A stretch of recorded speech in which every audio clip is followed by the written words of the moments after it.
வணக்கம். தோழர் ஐயா நல்லக்கண்ணு அவர்கள் சிறுவனாக இருந்த பொழுதிருந்து பள்ளிக்கூடத்திலேயே விடுதலை போராட்டத்தில் ஈடுபட்டவர். வெள்ளையனுக்கு எதிராக சிறு பையனாக பள்ளிக்கூடத்திலேயே அவர் போராட்டத்தை ஆரம்பித்து விட்டார். வாழ்நாள் முழுக்க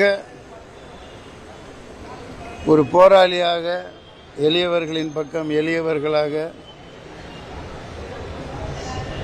தோன்றி புகழோடு தோன்றுக, அதுதலால் தோன்றலின் தோன்றாமை நன்று என்ற திருக்குறளுக்கு ஏற்ப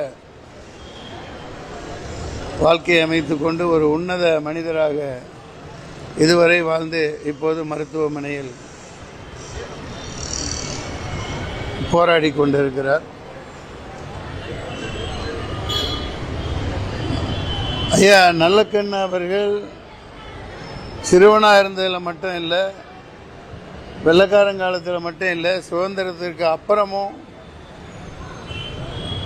இந்திய கம்யூனிஸ்ட் கட்சி சுதந்திரத்துக்கு அப்புறம் 48 நினைக்கிறேன் தடை செய்யப்பட்ட பொழுது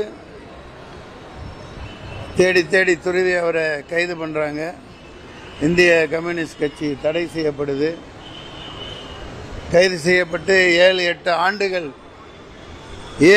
ஆண்டுகள் சுதந்திர இந்தியாவிலேயே சிறை கைதியாக வாடியவர். அப்போது இப்போ நினைவு கூறணுன்னா ராஜாஜி அரசுன்னு நினைக்கிறேன். இந்தியா சுதந்திரம் பெற்ற பிறகும் இந்த தமிழ்நாட்டில் அந்த காவல்துறை எல்லோருக்கும் தெரிந்த விஷயங்கள், அவர் மீசையை சுருட்டு அல்லது வெண் சுருட்டு அந்த சிகரெட்டு மூலம் பொசுக்கி ரொம்பவும் துன்புறுத்தப்பட்டு சொல்லி வற்புறுத்தப்பட்டும் கூட பல இன்னல்களுக்கு முழுக்க மீசையை சுருட்டிலேயே சுடப்பட்டார். சுட்டு பொசுக்கப்பட்டது அவருடைய கன்னங்கள்லாம். இருந்தும் அவர் கொள்கையை விட்டு கொடுக்காத ஒரு கொள்கை பிடிப்பாளியாக, உழைப்பாளர்களின் பக்கம் வாழ்ந்த ஒரு மனிதராக இன்று வரை வாழ்ந்து வந்த மனிதர் மருத்துவமனையில் இப்படி 101 வயது அன்னாருக்கு அவர் வாழ்ந்த இந்த பூமியில், இந்த மண்ணில் அப்படிப்பட்ட ஒரு தமிழன் வாழ்ந்த சரித்திரம் வாழ்ந்து கொண்டிருக்கிற சரித்திரம் படைத்த ஒரு தமிழன் வாழ்கையில் நானும் இங்கே மூச்சு விட்டு கொண்டிருக்கிறேன் என்று நினைக்கும் பொழுது எனக்கு பெருமையாகவும் என்னை நினைத்து வெற்றி தலைகுனியவும் செய்கிறேன். அப்படிப்பட்ட உன்னதமான எளிமையான போராளி. மிகவும் மனதுக்கு வேதனையாக இருக்கிறது. சிறுநீரகங்கள் செயலிழந்து விட்டன என்று சொல்லுகிறார்கள். டயாலிசிஸ் பண்ண முடியாது என்று சொல்லுகிறார்கள். முகமெல்லாம்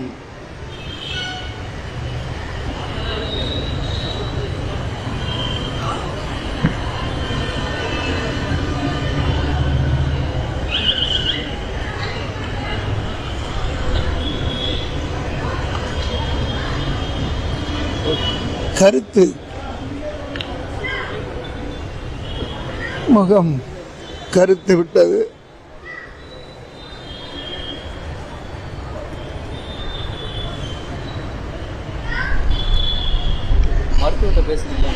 ஒரு மாபெரும் மாத்தமிழன் போராளி.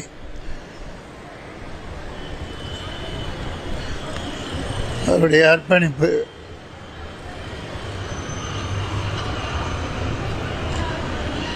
ஈடு செய்ய முடியாதது.